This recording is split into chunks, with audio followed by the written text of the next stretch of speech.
সেদ্ধ সবজি কেমনে খায়? সেদ্ধ সবজি কি খাওয়া যায়? আমার মনে হয় ওরা রান্না করতে পারে না, এই জন্য সেদ্ধ করে খায়। তো আমরা যারা সমতলে বাস করি তারা মনে করি পাহাড়িরা হয়তো রান্নাবান্না করতে পারে না, এই জন্য সেদ্ধ করে খায়। কিন্তু না ভাই, এটা ভুল ধারণা। ওরা রান্না করা খাবারও খায়, পাশাপাশি সেদ্ধ সবজিও খায়। আর এইটা হচ্ছে ওদের ঐতিহ্য। এটা খুবই সুস্বাদু এবং স্বাস্থ্যসম্মত। তবে এটা খাওয়ার জন্য যেটা মেন প্রয়োজন সেটা হচ্ছে শীতল বা নাপ্পি, যেটা শুধু ওখানেই পাওয়া যায়। তো প্রথমবারের মতো আমরাও ট্রাই করে ফেললাম সেদ্ধ সবজি। আমার হাজব্যান্ড বেশ কয়েকদিন ধরে বলছিল যে চলো আমরা একটু সেদ্ধ সবজি খাই। ওরা খায় দেখে খুব খেতে ইচ্ছে করে, কেমন লাগে জানি না।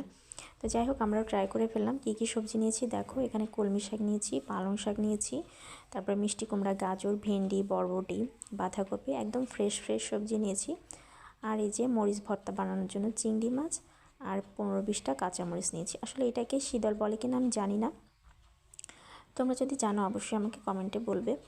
তো প্রথমে সবজিগুলোকে সেদ্ধ করে নিলাম। জলের মধ্যে লবণ দিয়ে দিতে হবে।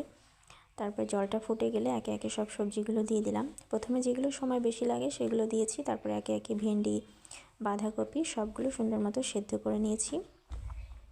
তো তারপর ওদিকে আমি বানিয়ে নিলাম মরিচ ভর্তা। প্রথমে কড়াইতে সর্ষের তেল দিয়েছি, কয়েক কোয়া রসুন দিয়ে দিলাম, তারপর কাঁচামরিচ দিয়ে নেড়ে চেড়ে চিংড়িগুলো দিয়ে দিলাম, সাথে একটা শুকনো মরিচও দিয়েছিলাম। তারপর এগুলো নেড়ে চেড়ে একটু ভেজে নিয়ে আমি ব্লেন্ডারে ব্লেন্ড করে নিয়েছি।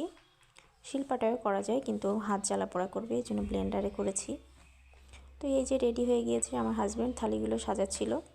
দেখো মরিচ ভর্তাটা দেখতে এমন হয়েছে, খেতে কিন্তু খুব সুস্বাদু, আসলে সত্যি মজাদার খাবার।